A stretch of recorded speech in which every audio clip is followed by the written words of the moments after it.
Hello viewers, black take ভিডির পক্ষ থেকে আপনাদের স্বাগতম। আজকের এই ভিডিওটিতে আমি L3110, L3150, L3210, L3250 অথবা সিমিলার ডিজাইনের যেসব মডেলের প্রিন্টার আছে সেগুলোর স্ক্যানার এরর কিভাবে সমাধান করা যায় সে বিষয়টি নিয়ে আলোচনা করছি।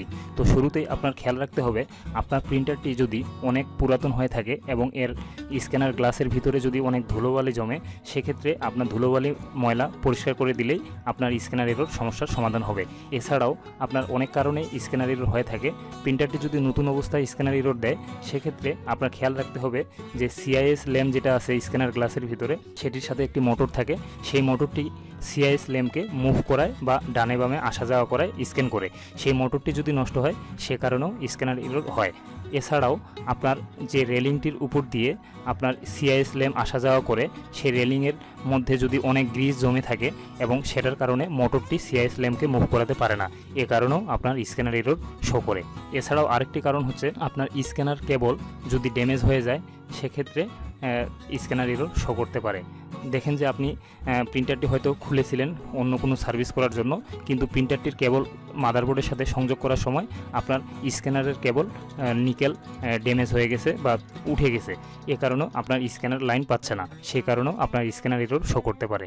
তো আপনার প্রিন্টারটি স্ক্যানার এরর কিনা সেটা কিভাবে বুঝবেন? সেটা প্রিন্টারের ড্রাইভারের রাইট বাটন ক্লিক করে সেখান থেকে প্রিন্টিং প্রিফারেন্সে গেলে সেখান থেকে ইপসন স্ট্যাটাস মনিটরে ক্লিক করলে যদি ইটস রেডি টু প্রিন্ট দেখায়, তাহলে বুঝবেন আপনার প্রিন্টারটির স্ক্যানার এরর।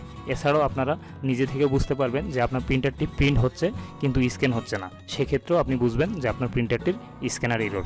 সুতরাং ভিডিওটি শেষ পর্যন্ত দেখুন, তাহলে আপনারা নিজেরাই স্ক্যানার এরর সমস্যার সমাধান করতে পারবেন। আর এই ভিডিওটি যদি আপনাদের ভালো লেগে থাকে, তাহলে আমার চ্যানেলটি দয়া করে সাবস্ক্রাইব করবেন এবং আমার পাশেই থাকবেন।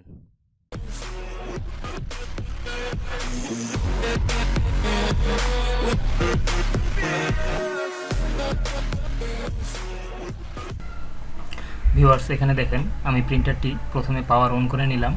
নেওয়ার পর আমি রেডি হওয়ার আগ পর্যন্ত ওয়েট করব। দেখেন আমার প্রিন্টারটিতে রেড লাইট ব্লিঙ্কিং করতেছে, পাওয়ার লাইট এবং রেড লাইট। তো আমার প্রিন্টারটি স্ক্যানার এরর। এখন আপনারা স্ক্যানার এরর দুইভাবে বুঝতে পারেন। প্রথমে যদি আপনারটা প্রিন্ট কমান্ড দেওয়ার পরে প্রিন্ট হয় কিন্তু স্ক্যান না হয়, সেক্ষেত্রে বুঝবেন স্ক্যানার এরর। এছাড়াও প্রিন্টারের ড্রাইভারে যাওয়ার পর প্রিন্টিং প্রিফারেন্সে ক্লিক করলেন, প্রিন্টারের রাইট বাটন ক্লিক করার পর প্রিন্টিং প্রিফারেন্স, সেখান থেকে মেইনটেনেন্স থেকে ইপসন স্ট্যাটাস মনিটরে ক্লিক করলে দেখবেন যে এখানে it is ready to print, তার মানে আপনার প্রিন্টারটির স্ক্যানার এরর সমস্যা। তো এই সমস্যাটা এখন আমরা কিভাবে সমাধান করব? আমাদের এই প্রিন্টারটির বয়স যেহেতু অনেক বেশি হয়ে গেছে, তার মানে আমরা এই প্রিন্টারটি লং টাইম ইউজ করছিলাম, তারপরে এই সমস্যাটা দেখা দিয়েছে। এটা নতুন অবস্থাতেও হতে পারে, আর সেটা কী কারণে স্ক্যানার এররগুলো হয় সেটা আমি শুরুতেই আলোচনা করেছি। তো সুতরাং প্রিন্টারটি আমি প্রথমে একটা স্ক্রু খুলে নিলাম, আর এখানে দেখেন একটি লক ছিল, সেটা একটা মাইনাস কিংবা যে কোনো স্ক্রু ড্রাইভার দিয়ে আনলক করে তারপরে স্ক্যানার ঢাকনাটা উপরে তুলে নিলাম। নর্মালি L3210, L3250 প্রিন্টারগুলোতে একটি স্ক্রু থাকে, আর 3110, 3150 এগুলোতে সামনের দিকে ঢাকনায় দুটি স্ক্রু থাকে। তো আমি এই স্ক্যানার পার্টটি এখন টোটালি আলাদা করে ফেলবো। আমি মাদারবোর্ড থেকে কেবলগুলো সংযোগ বিচ্ছিন্ন করে নিচ্ছি। আর সংযোগ বিচ্ছিন্ন করার সময় একটু খেয়াল রাখবেন, খুব কেবলগুলোর গোড়ার দিকে ধরে টান দিবেন যেন কেবলের নিকেল কোনোভাবেই ড্যামেজ না হয়। তো আমি এখন স্ক্যানার ইউনিটটা টোটাল আলাদা করে নিচ্ছি। দেখেন আমি স্ক্যানার ইউনিট আলাদা করে ফেললাম।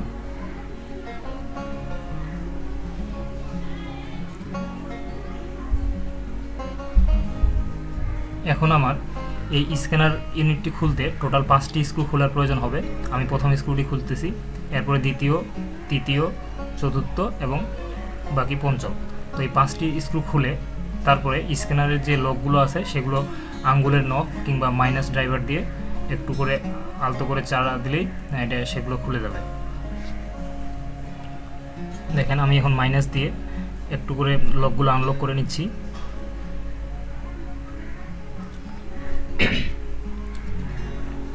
সবগুলো লক আনলক শেষে আর আমার এখানে একটি স্ক্রু আমি খুলতে ভুলে গেছিলাম, আমি সেই স্ক্রুটি এখন খুলে নিচ্ছি।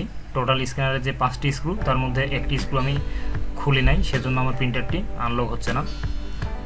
তো আমি এই স্ক্রুটি খুলে নেওয়ার পর আপনারা দেখবেন স্ক্রুর পাশেই কর্নারের দিকে স্ক্যানারের যে ভিতরে একটি চিকন ছিদ্র আছে, ওই ছিদ্রটি টুইজারের মাথা দিয়ে একটু ডানে বামে একটু চাপ দিলে, চাড়া দিলে দেখবেন যে ওইটু আনলক হয়ে যাবে। তো ওইটাই হচ্ছে ফাইনাল লক ছিল, ওইটা আনলক করলে দেখবেন যে বাকিটা পুরো স্ক্যানার ইজিলি খুলে গেছে। তো এখন আমি সিআইএস ল্যাম্প ইউনিট বা সিআইএস মডিউল যেটা আছে এটাকে হাত দিয়ে ধরে মিডল বরাবর রাখলাম। মিডল বরাবর রাখার পরে দেখেন আমার এখানে স্ক্যানার গ্লাস যেটি অংশে ছিল সেটার নিচে একটা হোয়াইট স্কেল আছে, এই স্কেলে বালু পড়েছে। এই স্কেলে বালু পড়ার কারণেই মূলত এই রোগটা দিচ্ছে। দেখেন আপনারা দেখতে পাচ্ছেন, দেখেন আমি এখন স্ক্যানারের গ্লাসটা আলাদা করে নিচ্ছি। স্ক্যানারের গ্লাসটা আলাদা করে নেওয়ার পরে যে এই যে হোয়াইট বোর্ড এবং পাশে যে একটা হোয়াইট স্কেল আছে চিকন, এই দুইটা জিনিস আমরা খুব ভালোভাবে মুছে পরিষ্কার করে নিব। বেসিক্যালি এটা মূলত হোয়াইট স্কেলটার জন্যই এই রোগটা হয়ে থাকে পুরাতন প্রিন্টারগুলোতে। এইভাবে বালু জমলে আপনার একটা পর্যায়ে যায় স্ক্যানার কাজ করে না। তো আমি শুকনা টিস্যু দিয়ে সুন্দর করে মুছে নিলাম, পাশাপাশি আমি স্ক্যানার গ্লাসটা মুছে পরিষ্কার করে নিলাম যেন আমার স্ক্যানের মধ্যে কোনো দাগ না আসে, স্ক্যানে স্পট না পড়ে, সেজন্য আমি স্ক্যানার গ্লাসটাও পরিষ্কার করে নিলাম।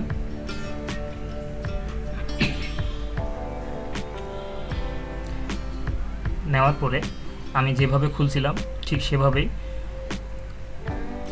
সুন্দর করে বাম পাশের দিকে আগে স্ক্যানারটা লকের সাথে অ্যাডজাস্ট করে তারপর ডান পাশে চাপ দিলাম। দেখেন আমার স্ক্যানার গ্লাস সুন্দরভাবে বসে গেল। এখন আমার সিআইএস মডিউল দেখেন মাঝখানে বসানো আছে সিআইএস মডিউল ইউনিটটা। এই সিআইএস মডিউল ইউনিটটা মাঝখানে রেখেই আপনাকে প্রিন্টারের ঢাকনা, স্ক্যানারের ঢাকনা ক্লোজ করতে হবে। তো আমি কেবলগুলো একটু মুছে নিচ্ছি, এখানে অনেক বালু জমেছিল।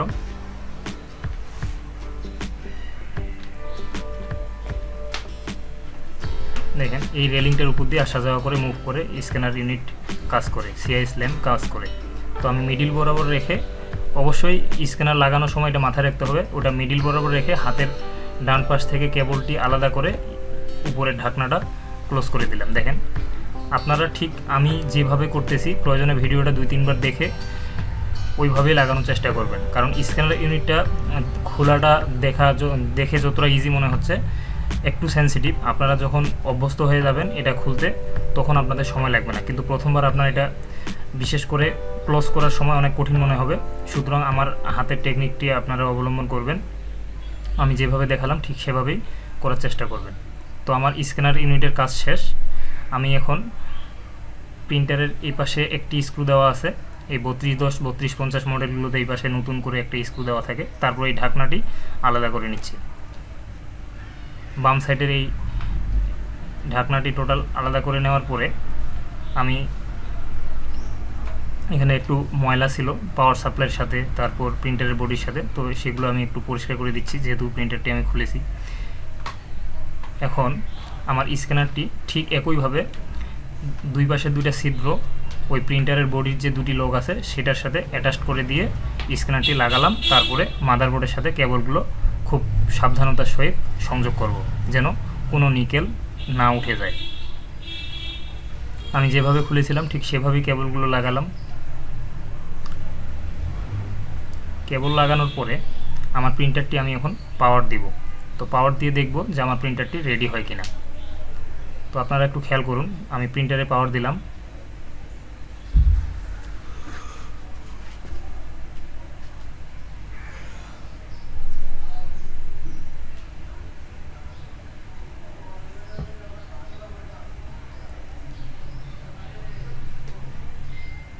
কিছুক্ষণ সময় নেবে প্রিন্টারটি রেডি হতে। তো আমার প্রিন্টারটি একটু পরেই দেখবেন যে প্রিন্টারটি রেডি হয়ে যাচ্ছে। দেখেন আমার প্রিন্টারটি প্রায় রেডির দিকে। দেখেন আমার প্রিন্টারের পাওয়ার লাইট স্থির, তার মানে আমার প্রিন্টারের এখন রেডি, আমার রেড লাইট কোনো ব্লিঙ্কিং করতেছে না। আমি এখন একটা ফটোকপি বাটনে চাপ দিই, আমি ব্ল্যাক অ্যান্ড হোয়াইট ফটোকপিতে চাপ দিলাম।